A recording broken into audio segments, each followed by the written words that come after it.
Hello students, आप सभी का आपके अपने यूट्यूब चैनल कॉमर्स गुरु में स्वागत है। आज के इस वीडियो में मैं झारखंड शैक्षिक अनुसंधान एवं प्रशिक्षण परिषद रांची के द्वारा वार्षिक परीक्षा 2022-23 के लिए जो मॉडल प्रश्न पत्र जारी किया गया है वो कक्षा 10 के वाणिज्य विषय के व्यवसाय के तत्व का उसके पूर्ण जो 40 नंबर का पूर्णांक है उसके संपूर्ण सेट को लेकर के मैं इस वीडियो में आया हूं। तो कुल 40 प्रश्न बहुविकल्पी दिए हुए हैं, उनके सभी प्रश्नों के उत्तर को मैं इस लेकर के वीडियो में आया हूं। तो आप वीडियो में अंत तक जरूर बने रहें और यदि आप चैनल पर नए हैं तो प्लीज़ फटाफट चैनल को सब्सक्राइब कर लें और ऐसे ही मॉडल सेट और अन्य महत्वपूर्ण जानकारियों के लिए चैनल के साथ जुड़ जाइए। चलिए फटाफट देखते हैं प्रश्न पत्र को। तो सबसे पहला प्रश्न है, व्यवसाय के तत्व में व्यापारिक संस्था में पत्रों का रिकॉर्ड किस विभाग में रहता है। तो आप जानते ही हैं व्यापारिक संस्था में जो पत्रों का विभाग होता है वो किस विभाग में होता है। तो इस प्रश्न का जो सही ऑप्शन है वो ऑप्शन हो जाएगा ऑप्शन ए, पत्र व्यवहार विभाग। ठीक है। नेक्स्ट क्वेश्चन है, कार्यालय संगठन का सिद्धांत है। तो जो कार्यालय संगठन का सिद्धांत है वो उद्देश्य का सिद्धांत है, लोच का सिद्धांत, समन्वय का सिद्धांत, यानी ये सभी उत्तर सही हैं। इसलिए इसका सबसे सटीक आंसर जो होगा इनमें से सभी, all of this. Principle of office of organisation is all of this. Next question की ओर चलते हैं। क्वेश्चन नंबर 3 है, कार्यालय शब्द की उत्पत्ति कितने शब्दों से हुई। How many words are there in origin of office. तो इसका जो उत्तर हो जाएगा वो हो जाएगा ऑप्शन ए, यानी 2 वर्ड। कार्यालय शब्द जो है कार्य प्लस आलय 2 शब्द से बना है। आप पढ़े होंगे कार्य प्लस आलय। ठीक है, इसे हम कहते हैं कार्यालय। अगला क्वेश्चन है, कौन सा व्यापारिक कार्यालय का कार्य नहीं है। व्यापारिक कार्यालय का कार्य कौन कौन से हैं। पत्र प्राप्त करना, पत्र प्रेषण करना, नष्टीकरण करना, ये सभी व्यापारिक के कार्य हैं। व्यापारिक कार्यालय के जो निर्णय है ये व्यापारिक कार्यालय के कार्य नहीं हैं, ये मैनेजमेंट का कार्य है। तो जो ऑप्शन आपका डी है वो आपका इस प्रश्न का सही ऑप्शन है, ऑप्शन डी, निर्णय। Which one is not a function of business office. तो इसका आंसर हो जाएगा टू मेक डिसीजन। अगला प्रश्न है, कार्ड अनुक्रमणिका का आविष्कार किसने किया था। तो जो कार्ड अनुक्रमणिका है उसका आविष्कार जो किए थे वो हैं एबे जेन रोजियर। ठीक है, एबे जेन रोजियर, ये फ्रांस के हैं। हु इन्वेंटेड कार्ड इंडेक्सिंग, एबे रोजियर। अगला प्रश्न है, बहुप्रतिलिपीकरण की सबसे पुरानी विधि है। तो जो बहुप्रतिलिपीकरण है उसकी सबसे पुरानी जो विधि है वो है ऑप्शन ए, जिलेटिन प्रणाली। ठीक है, gelatin method. The oldest method of duplicating is gelatin method. Question number 7, आने वाले पत्रों को प्राप्त किया जाता है in what letters of generally received by. तो जो आने वाले पत्र होते हैं उनको बाई पोस्ट या डाक के द्वारा, चपरासी द्वारा यानी बाई प्यून, कोरियर के द्वारा बाई कोरियर। तो ये तीनों ऑप्शन सही हैं। तो यानी इसका जो सबसे सटीक आंसर होगा वो हो जाएगा ऑल ऑफ दीज। इनमें से सभी जो आने वाले पत्र होते हैं इन तीनों के थ्रू प्राप्त किए जाते हैं। अगला प्रश्न है, नस्तीकरण का उद्देश्य क्या है। तो जो नस्तीकरण का उद्देश्य होता है वो न्यायालय में प्रमाण के लिए यानी प्रूफ ऑफ कोर्ट, पत्रों की सुरक्षा के लिए सेफ्टी ऑफ लेटर, वैधानिक आवश्यकता, जुडिशियल नीड्स। तो इसका उत्तर जो हो जाएगा वो उसका सही उत्तर है इनमें से सभी, all of these. What are the object of filing. तो इसका सही आंसर है all of these. Question number 9 देख लेते हैं फटाफट। शैनन फाइल का मुख्य अंग है। Main file of Shannon file is. तो जो अलमारी है वो शैनन फाइल का मुख्य अंग होती है। क्वेश्चन नंबर 10 देखते हैं। क्वेश्चन नंबर 10 है, विभिन्न तिथियों पर भेजे गए पत्रों की नकल किन किन पृष्ठों पर की गई है। इसे ज्ञात करने के लिए कौन सी अनुक्रमणिका विधि अपनाई जाती है। Which indexing method is adopted to find on which pages the letter send to different dates were copied. तो इसके जो चार ऑप्शन हैं, इस चार ऑप्शन को देखिए आप, साधारण अनुक्रमणिका, कार्ड अनुक्रमणिका, चक्रीय अनुक्रमणिका और श्रृंखला अनुक्रमणिका, यानी simple indexing, card indexing, wheel indexing और क्रॉस इंडेक्सिंग। तो इस प्रश्न का जो उत्तर होगा वो होगा ऑप्शन डी, श्रृंखला अनुक्रमणिका। यानी क्वेश्चन नंबर 10 का जो सही ऑप्शन होगा वो ऑप्शन डी होगा, क्रॉस इंडेक्सिंग। इसमें क्या होता है, जब हम अनुक्रमणिका का प्रयोग करते हैं तो हम इस अनुक्रमणिका यानी पेज नंबर पर यदि 10 पर हैं तो इसके पहले वाले जो हमारी प्रतिलिपि है उसका पेज नंबर यहाँ लिखा होगा, जैसे मान लीजिए 7, और यहाँ लिखा होगा नेक्स्ट पेज यहाँ 18 हो सकता है। तो इस प्रकार से एक श्रृंखला बनी होती है जिससे हमें अगले और पिछले का किस पेज पर डेट प्रतिलिपिकरण लिया गया है ये पूरा डिटेल होता है। तो श्रृंखला अनुक्रमणिका इस प्रश्न का उत्तर हो जाएगा। 11वां प्रश्न है, नाम कार्ड, संकेत कार्ड, अनुपस्थित कार्ड कौन सी अनुक्रमणिका विधि की आवश्यकता है? Name card, guide card and absent card are essential material of which indexing method? स्वरात्मक अनुक्रमणिका, वोवेल इंडेक्सिंग, कार्ड अनुक्रमणिका, क्रॉस इंडेक्सिंग, कार्ड अनुक्रमणिका, कार्ड इंडेक्सिंग, खुली कार्ड अनुक्रमणिका, विजुअल कार्ड इंडेक्सिंग। तो जो 11वां का है, 11 का सी हो जाएगा, ऑप्शन सी, कार्ड अनुक्रमणिका। ठीक है, इसका सही ऑप्शन जो है ऑप्शन सी, कार्ड अनुक्रमणिका में मुझे नेम, ये जो कार्ड अनुक्रमणिका है उसमें आपको इसकी ज़रूरत पड़ती है, किसकी? नाम कार्ड की, संकेत कार्ड की और अनुपस्थित कार्ड की। चलते हैं अगले प्रश्न की ओर। प्रश्न संख्या 12, प्रतिलिपिकरण के लाभ हैं, बेनिफिट्स ऑफ कॉपिंग। तो प्रतिलिपिकरण के लाभ कौन से हैं? विक्रय कर शर्तों में सुविधा, यानी convenience in term of sale, order मांगने में सुविधा, कन्वीनियंस टू प्लेस ऑर्डर्स, विवादों को निपटाने में सुविधा, कन्वीनियंस टू सेटलिंग डिस्प्यूट्स, और इनमें से सभी, ऑल ऑफ दिस। तो सही जो उत्तर होगा वो ऑप्शन डी हो जाएगा, इनमें से सभी।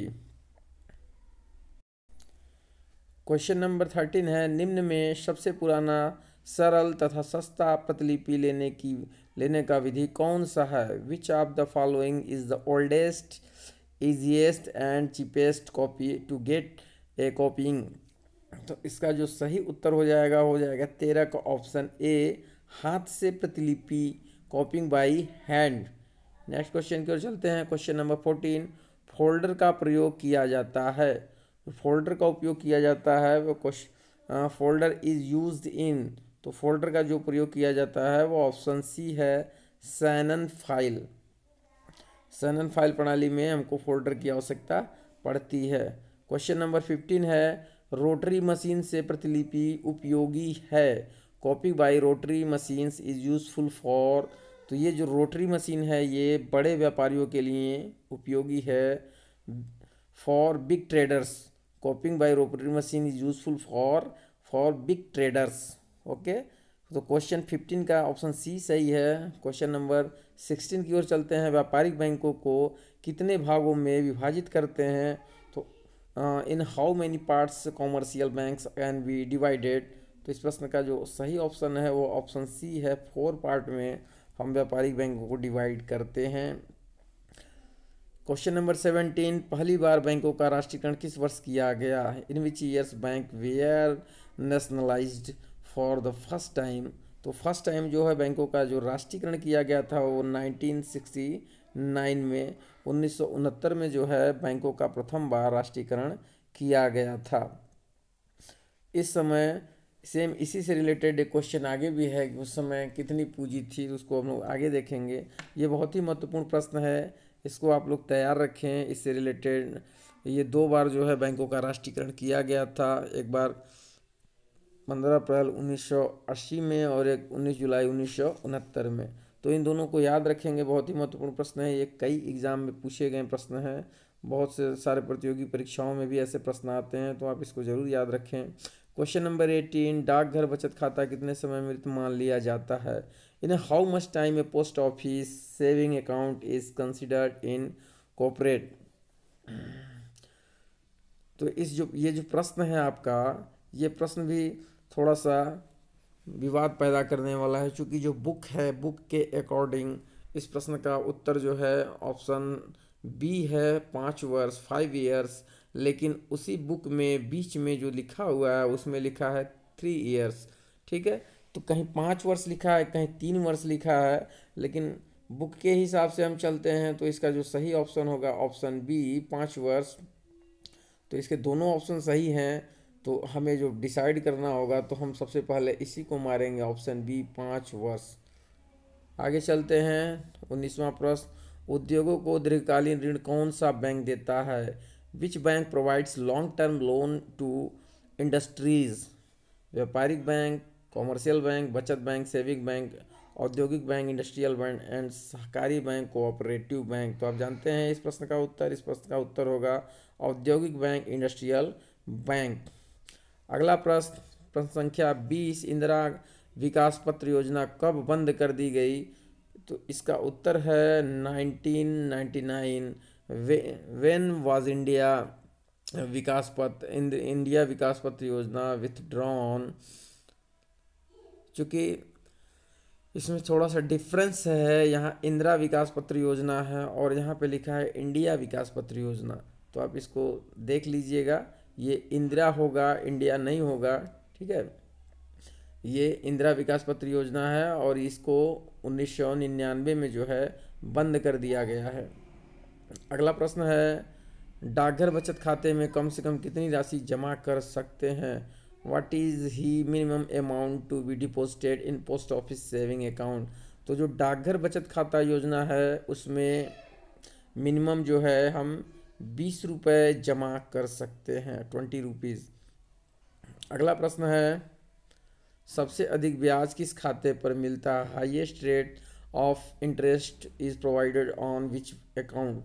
तो ये इस प्रश्न का उत्तर शायद आप जानते हो, बहुत ही आसान प्रश्न है। सबसे अधिक जो हमको ब्याज दर मिलता है वो स्थायी जमा खाते पर, फिक्स डिपॉजिट अकाउंट पर ही मिलता है। और इसी के आधार पर अगर क्वेश्चन एक और आता है कि सबसे कम ब्याज किस खाते पर मिलता है या 9 के बराबर ब्याज दर किस खाते पर मिलता है, तो उस प्रश्न का उत्तर हो जाएगा चालू खाता। इस पर जो है बैंक ब्याज नाम मात्र का देता है, कभी कभी बैंक चार्ज बैंक ले लेता है अधिविकर्ष की स्थिति में। आगे आइए, क्वेश्चन नंबर 23, आदर्श प्रतिलिपिकरण का गुण है? Quality of an ideal कॉपिंग is? तो जो आदर्श प्रतिलिपिकरण होती है उसमें मितव्ययिता यानी इकोनॉमिकल होगा, सरल सिंपल होगा, सत्य प्रति, true copy, all of this, इनमें से सभी। तो यानी 23 का जो सटीक आंसर है वो है ऑप्शन डी, इनमें से सभी। क्वेश्चन नंबर 24, संपूर्ण व्यावसायिक संस्था के केंद्र बिंदु हैं? The central point of whole business concern is? विपणन प्रबंध, सेवा वर्गीय प्रबंध, उत्पादक प्रबंध और कार्यालय प्रबंध। तो इसका जो सटीक आंसर है वो है कार्यालय प्रबंध, ऑफिस मैनेजमेंट। जो कार्यालय प्रबंध होता है वो हमारे संपूर्ण व्यावसायिक संस्था का केंद्र बिंदु या हेड मस्तिष्क कहलाता है। क्वेश्चन नंबर 25, रोटरी मशीन द्वारा एक समय में अधिकतम संख्या में कितनी नकल ली जा सकती है? तो इस प्रश्न का उत्तर है ऑप्शन डी, यानी maximum number of copies made at a time by rotary machine. तो इसका आंसर है 35। अगला प्रश्न है क्वेश्चन नंबर 26, व्यापार में कार्यालय का वही महत्व है जो एक घड़ी में मुख्य स्प्रिंग का। यह कथन किसका है? Office is an important to a business what the main spring to a watch, who said this? ये बहुत ही महत्वपूर्ण कथन है। ये हर साल एग्ज़ाम में इस कथन को पूछा जाता है और पूछा जाता है कि यह कथन किसका है। तो मेरे ख्याल से आपको इसका उत्तर पता होगा, ऑप्शन ए है डिक्सी। प्रोफेसर डिक्सी का यह कथन है जिन्होंने कार्यालय के महत्व को बताते हुए यह बताया है कि जिस प्रकार घड़ी में मुख्य स्प्रिंग का महत्व होता है, यानी बिना मुख्य स्प्रिंग के घड़ी का संचालन नहीं होता है, उसी तरह का बिना कार्यालय के व्यवसाय का सकुशल संचालन नहीं किया जा सकता। क्वेश्चन नंबर 27, एक अध्यापक के लिए उपयुक्त निश्चितकरण प्रणाली कौन सी है? Which filing method is suitable for a teacher? तो जो अध्यापक होता है उसके लिए जो फाइल होगी वो सलाखों वाली फाइल यानी आर्च फाइल जो है सबसे बेस्ट फाइल मानी जाती है। सलाखों वाली फाइल क्या होती है? एक दफ्ती होती है जो आप लोग देखे होंगे अमूमन, उसमें एक अंदर लोहे की सलाखें लगी होती हैं, उसी में फाइल को हम एडजस्ट करते हैं। क्वेश्चन नंबर 28 है, एक अच्छे पत्र का गुण है, which one is a characteristics of an ideal letters. तो जो अच्छा पत्र होगा उसमें स्पष्टता, क्लियरिटी, स्वच्छता, नीटनेस, संक्षिप्त, शॉर्ट, और इनमें से सभी यानी ये सभी गुण हमको उसमें होने चाहिए। तो एक अच्छे पत्र का गुण है ये तीनों, यानी all of this. Question number 29, Urdu भाषा के लिए उपयुक्त बहुप्रतिलिपिकरण प्रणाली कौन सी है, विच इज सूटेबल। तो जो हमारा उर्दू है, उर्दू के लिए जो हमारा फाइलिंग प्रणाली है बहुप्रतिलिपिकरण की, उसके लिए हमारे ख्याल से जो लिथोग्राफ प्रणाली है वो सही है। लिथोग्राफ करेक्ट आंसर है इसका। तो उर्दू भाषा के लिए जो है लिथोग्राफ बेस्ट है, इससे हम आसानी से प्रतिलिपिकरण, बहुप्रतिलिपिकरण करते हैं। नेक्स्ट क्वेश्चन की ओर चलते हैं। क्वेश्चन नंबर 30, पहली बार कितनी जमा राशि वाले बैंकों का राष्ट्रीयकरण किया गया। In first nationalisation of banks what was minimum deposit amount.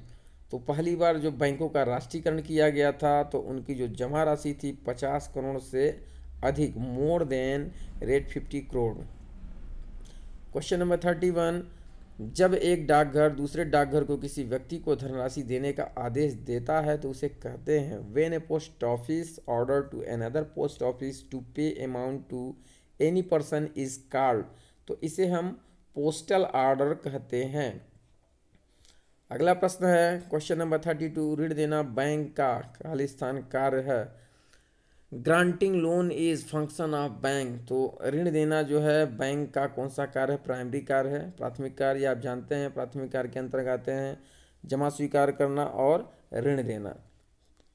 अगला प्रश्न है प्रश्न संख्या 33, निम्न में से कौन सा व्यवसाय का एक विभागीय कार्य नहीं है। तो जो व्यवसाय है उसका विभागीय कार्य मंदिर में पूजा करना यह एक प्रकार से विभागीय कार्य नहीं है। Which of the following is not a departmental work in business. तो worship in temple. Question number 34, अनुक्रमणिका का उद्देश्य है, what is the purpose of index. तो जो अनुक्रमणिका का उद्देश्य होता है वो पत्रों को सरलता से ढूंढना, इजी टू फाइंड लेटर, ग्राहकों की जानकारियाँ, फॉर कस्टमर्स इंफॉर्मेशन, कर्मचारियों की जानकारियाँ, एम्प्लॉयज़ इंफॉर्मेशन। यानी इसके जो सभी ऑप्शन है वो सही है। तो सबसे सटीक आंसर जो होगा इनमें से सभी, all of this.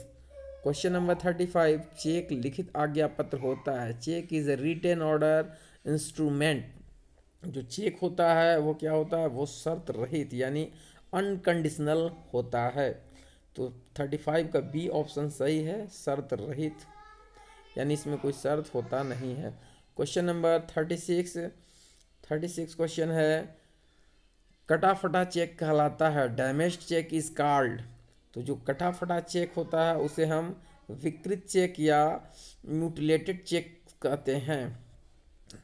Next question है, बैंक ड्राफ्ट है, बैंक ड्राफ्ट इज ए। जो बैंक ड्राफ्ट होता है उसे क्या कहते हैं, जो बैंक ड्राफ्ट होता है उसे हम आदेश पत्र या ऑर्डर लेटर कहते हैं।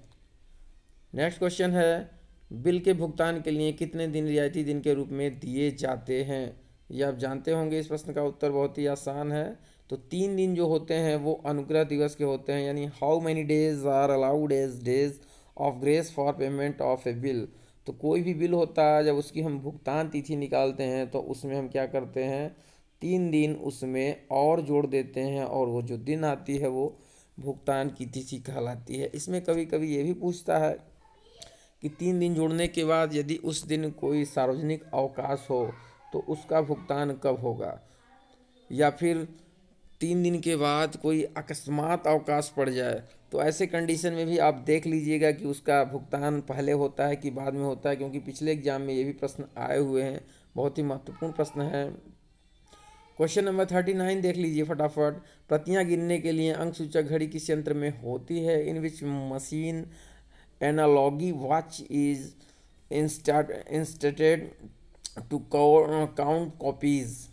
तो जो रोटरी डुप्लीकेटर मशीन होता है उसमें ये व्यवस्था उपलब्ध होती है रोटरी डुप्लीकेटर मशीन में, जिससे हम कितनी प्रतियां हमने फ़ोटोकॉपी की यानी कितनी प्रतियां की हमने बहुप्रतिलिपिकरण कर लिया है ये अलग से काउंट करने की आवश्यकता नहीं पड़ती है। ये जो एनालॉगी वॉच होता है वो अपने आप उसको काउंट करते जाता है, तो इससे हमें प्रतियों को गिनने की आवश्यकता नहीं पड़ती है। अब आगे हम लोग लास्ट प्रश्न की ओर।